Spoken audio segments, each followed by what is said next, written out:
In the previous lesson, we spent some time talking about Carol Dweck's mindset theory, and we noted that with the development of a dichotomy between the fixed and the growth mindset, we can see that the theory has had significant and wide-reaching impacts in terms of psychology, specifically the psychology of development and education. The specification, though, also requires us to examine the strengths and the weaknesses of mindset theory. And so that's what we're going to do in this lesson. We're going to think about some of the issues that are associated with the mindset theory before then moving on to the next theory, which is Daniel Willingham's learning theory. So let's begin then.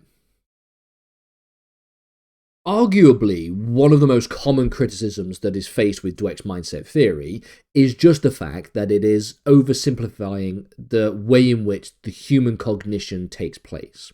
It oversimplifies the complexity of human cognition and the complexity of behavior by categorizing people into two strict categories, a fixed mindset versus a growth mindset. This then leads to the idea of there being a limited dichotomy. Ultimately, human thinking and beliefs about abilities do not always fit neatly into these categories. It is not as simple as just a black and white phenomenon. Many people exhibit a mix of both mindsets depending on the context, the domain of life, the specific situation, the period in which their life is taking place. For instance, someone may have a growth mindset when it comes to improving their career skills, but when it comes to things like their physical appearance or their athletic abilities, might have more of a fixed mindset. People who are more career-oriented might, in fact, not have the same kind of get-up-and-go attitude towards things like exercising and looking after yourself, and vice versa. That can be one of those things that people struggle to balance. And the fact that there is this struggle in balance suggests that the idea of the dichotomy being as simple as fixed versus growth mindset is a little bit oversimplifying the situation. People may also have different mindsets in different areas of their lives, and this raises the question of this sort of domain-specific mindset idea.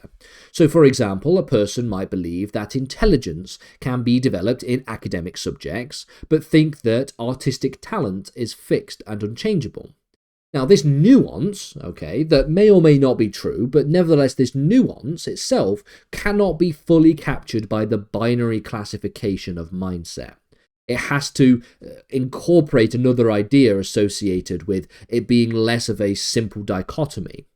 And so some researchers have suggested that people's mindsets may vary across different domains. Some people might have a fixed mindset when it comes to relationships, but they might have a growth mindset when it comes to sports or learning languages or to work. And so nobody is good at all of these things or terrible at all of these things. Everybody has their sort of domain-specific mindsets. There's also the fact, as part of this basic oversimplification idea, that it oversimplifies the complexity of beliefs and motivation. So mindset theory, for example, assumes that people's beliefs about their abilities significantly drive their motivations and their actions.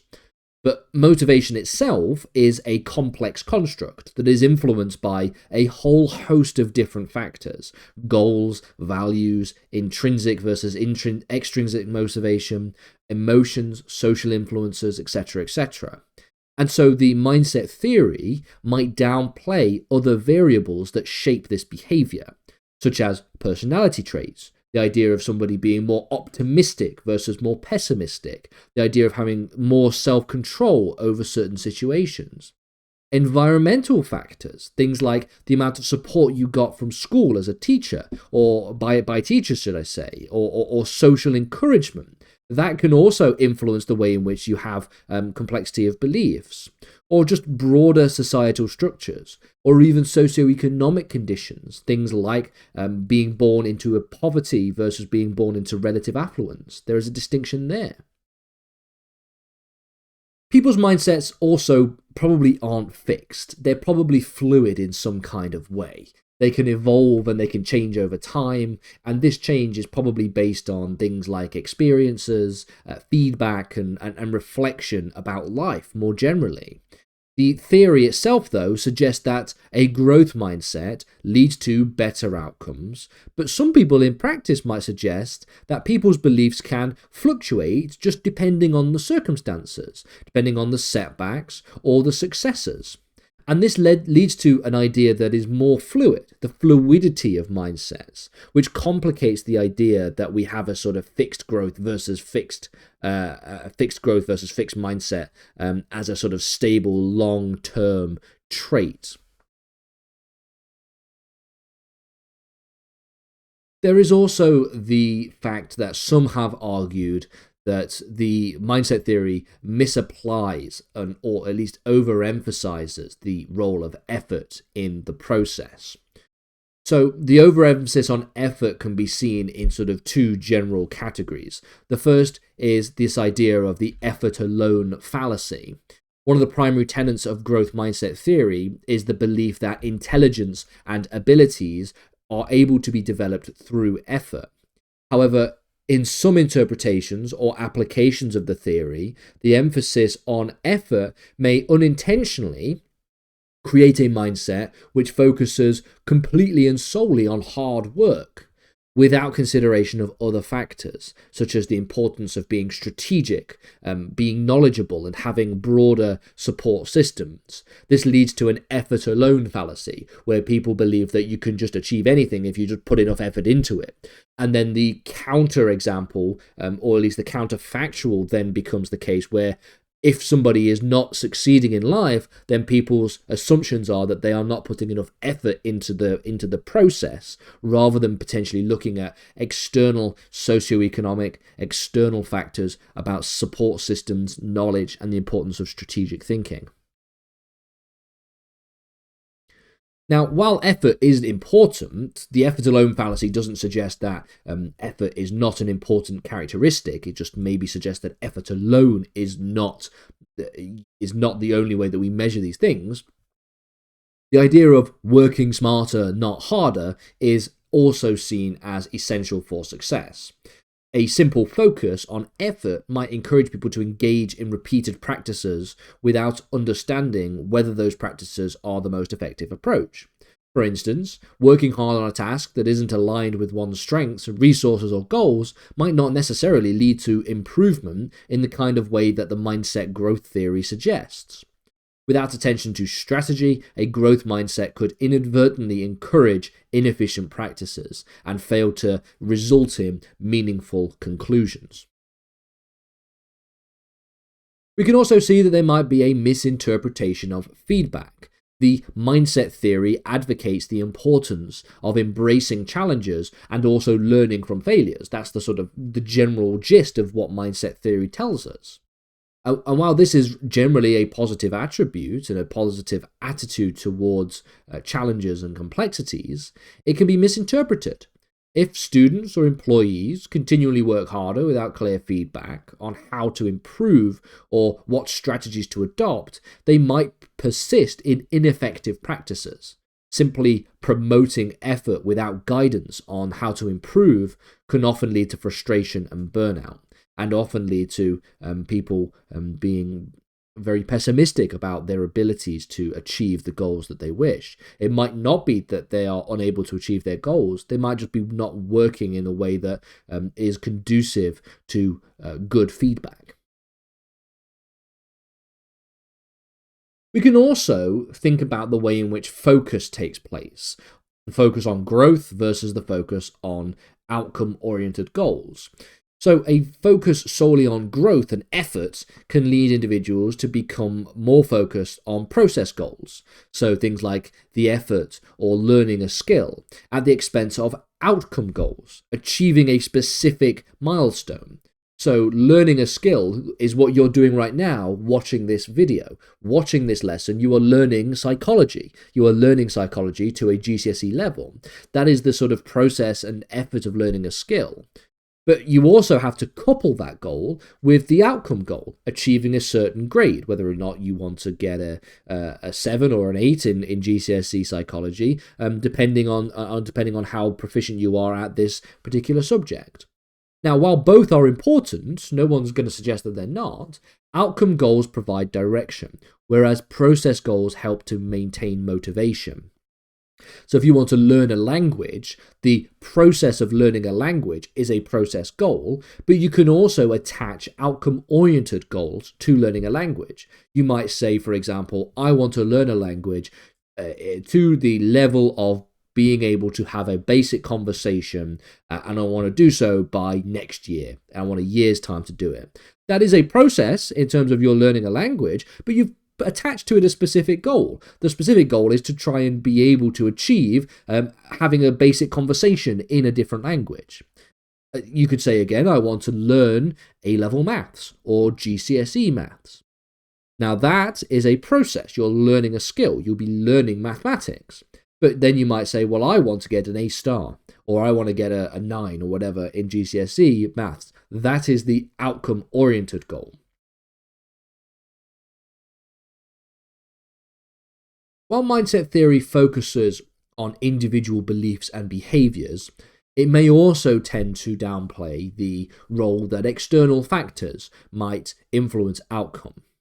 And so the theory's focus on personal agency might lead to an underestimation of the social, environmental, and the structural influences that build on this idea of success. And so, a person's mindset might be less influential if they face significant systemic barriers. And so the idea of socioeconomic status or environmental context is very, very important. For example, a student with a growth mindset in a low-income community might still face nearly insurmountable challenges due to the lack of educational resources, or the neglect from the school system, or the financial pressure. It doesn't matter how much of a growth mindset you have, if you have to work a job outside of school and therefore you have no time to study for your exams, you're going to struggle. You're going to do less and you're going to have less of an ability to achieve the kind of things you want to achieve than if you didn't have to do that and you were able to just go home and study and focus on your exams. And so this is a critique which suggests that focusing solely on internal beliefs about learning and about intelligence might just neglect the importance of access to opportunities. It should also be noted that there could be cultural differences that play a significant role in shaping how people perceive their abilities and challenges. Some cultures emphasize the idea of collective success, the idea of harmony among a community or modesty, rather than other societies and other cultures which place more value on individual achievement and competition. Dweck's theory does not fully account for the ways in which these cultural influences might constrain an individual's adoption of mindsets. Mindset theory also does not adequately address the impact of social inequalities. So inequalities and inequities on the basis of things like race or gender or disability discrimination. If a person is constantly met with discriminatory barriers in school or in work or in other areas of life, then a growth mindset might not be enough to overcome these kinds of challenges. Teachers, coaches, or mentors who hold biased beliefs may inadvertently reinforce fixed mindsets in their students or their subordinates. A teacher who believed in fixed intelligence may, or potential, may treat students from marginalized groups differently, giving them less attention and or even higher expectations. Another criticism is related to the long-term impact, or just the practical effectiveness of interventions based on the concept of growth versus fixed mindsets. So, when thinking about mixed results in educational interventions, we can see that while Dweck's theory has been widely implemented in various different education systems, the outcome of growth mindset interventions have indeed been mixed. Some students and some studies show positive effects of teacher growth mindset on academic achievement and motivation, but others show limited to no effect whatsoever. And so a review of numerous studies indicated that while growth mindset interventions could improve a student's attitude and their self-perceptions, the actual impact that this will ultimately have on grades or their academic achievement is not as consistent. The overemphasis on, or the oversimplification, should I say, on the application to education shows that there is a kind of one-size-fits-all approach. Some educators have adopted this approach to teaching growth mindset, assuming that simply promoting a growth mindset automatically results in an increase in achievement. But these interventions may not be as effective without other complementary changes. This isn't necessarily suggesting that growth mindset isn't a good thing, and generally believing in yourself and believing that you can do things is probably a positive thing. But the idea that this is the only thing that is necessary to show and to lead to actual results and have effective outcomes is probably a bit oversimplifying the situation. Simply telling students to, quote, believe in growth without addressing more substantial barriers to success may not have long-lasting effects. We can also see that there may be some ethical concerns. So some critics raised ethical concerns about the emphasis on mindset and the emphasis on effort. And it can come across potentially as blaming a victim. So mindset interventions could inadvertently place the onus of success or the failure of that person entirely on the individual, the onus being essentially the blame. The blame for why you are successful or not successful is because of your mindset, ignoring again the role of external support systems or external conditions. If somebody is genuinely struggling, a well-meaning growth mindset approach might tell them that their failure is due to their lack of effort or to their mindset, not taking into account any structural, social, or environmental factors. And then finally, in some cases, emphasizing growth mindset might be used to avoid addressing deeper systemic problems like inequality, like lack of resources, like the fact that some people are just in poverty, and the fact that poverty has such a measurable effect on your educational outcomes that means that growth mindset will not make it easier to essentially get over this insurmountable task. When disadvantaged students are repeatedly told to try harder without inadequate support or to adopt a different mindset, this can reinforce feelings of frustration and failure. And so ultimately, in sort of concluding this lesson, we can see that it has definitely, Carol Dweck's mindset theory has definitely proven valuable in many educational systems, but it is subject to limitations and criticisms. The theory's binary categorization of fixed and growth mindsets might oversimplify human condition and cognition.